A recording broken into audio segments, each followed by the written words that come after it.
अवकल समीकरण dy by D X बराबर 1 plus x square by 1 plus Y square को हल कीजिए।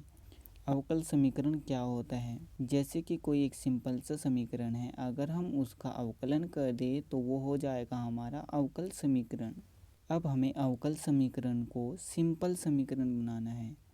तो उसके लिए हमें क्या करना है, इसका उल्टा यानी कि समाकलन करना है, क्योंकि अवकलन और समाकलन दोनों एक दूसरे के उल्टे होते हैं। इसका समाकलन करने के लिए हमें क्या करना है, x के पदों को एक साइड में करना है और y के पदों को एक साइड में करना है। यहाँ पर dy ऊपर की तरफ लिखा हुआ है, तो हम क्या करेंगे, यहाँ से y के पदों को इसी तरफ कर लेंगे यानी कि लेफ्ट साइड में। तो 1 प्लस वाई स्क्वायर को इस तरफ लेकर आएंगे तो ये गुणा में चला जाएगा, क्योंकि इस तरफ भाग में है, तो ये हो जाएगा 1 plus Y square D Y. D X को इस तरफ लेकर आ जाएंगे तो ये हो जाएगा 1 plus x square d x. अब दोनों तरफ समाकलन कर देंगे, दोनों ओर समाकलन करने पर इंटीग्रेशन का चिन्ह लगा देंगे, यानी कि समाकलन का 1 plus Y square t y बराबर integration 1 plus x square d x. अब हमें क्या करना है,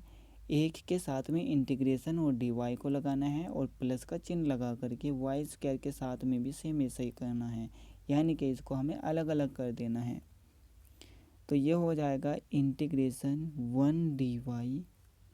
plus integration Y square D Y बराबर, यहाँ पर भी हम इनको अलग अलग कर देंगे, तो ये हो जाएगा इंटीग्रेशन 1 डी एक्स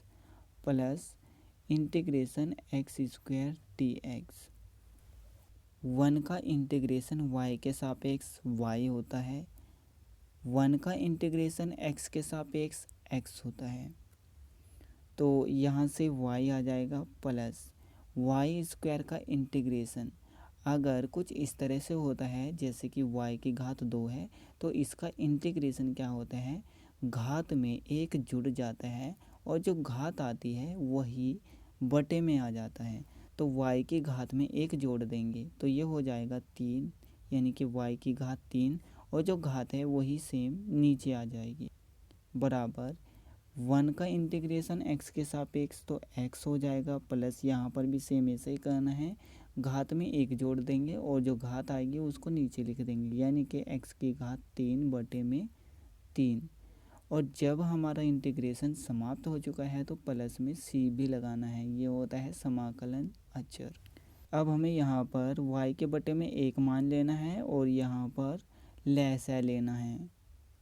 1 और 3 का लैस है 3 आ जाएगा। अब हमें 1 का पहाड़ा तब तक पढ़ना है जब तक कि 3 ना आ जाए, तो हमारे पास 3 आया, 3 की गुणा ऊपर करनी है तो 3y आ जाएगा, प्लस का चिन्ह लगाएंगे। अब हमें 3 का पहाड़ा तब तक पढ़ना है जब तक कि 3 ना आ जाए, तो 1 आया हमारे पास, 1 की गुणा ऊपर करनी है तो y क्यूब आ जाएगा बराबर, यहाँ पर भी हमें बटे में 1 मान लेना है और यहाँ पर भी बटे में 1 मान लेना है। अब हमें इन तीनों का लैसा लेना है, तो लैसा आएगा 3। अब 1 का पहाड़ा तब तक पढ़ना है जब तक कि 3 ना आ जाए, तो हमारे पास 3 आया, 3 की गुणा ऊपर कर देंगे तो 3x आ जाएगा, प्लस का चिन्ह लगा देंगे। 3 का पहाड़ा तब तक पढ़ना है जब तक कि 3 ना आ जाए, तो हमारे पास 1 आया, 1 की गुणा ऊपर कर देंगे तो x क्यूब आ जाएगा, प्लस वो 1 का पहाड़ा तब तक पढ़ेंगे जब तक कि 3 ना आ जाए, तो 3 आया, 3 की गुणा ऊपर कर देंगे तो 3c हो जाएगा। इसकी गुणा 3 से करेंगे तो हमारे पास आएगा 3 गुणा में 3y प्लस वाई क्यूब और बटे में भी 3 हो जाएगा बराबर, यहाँ पर क्या बचेगा 3x plus x cube plus 3c, 3 से 3 कटेगा तो यहाँ पर बचेगा 3y प्लस वाई क्यूब बराबर में 3x plus x cube plus 3c।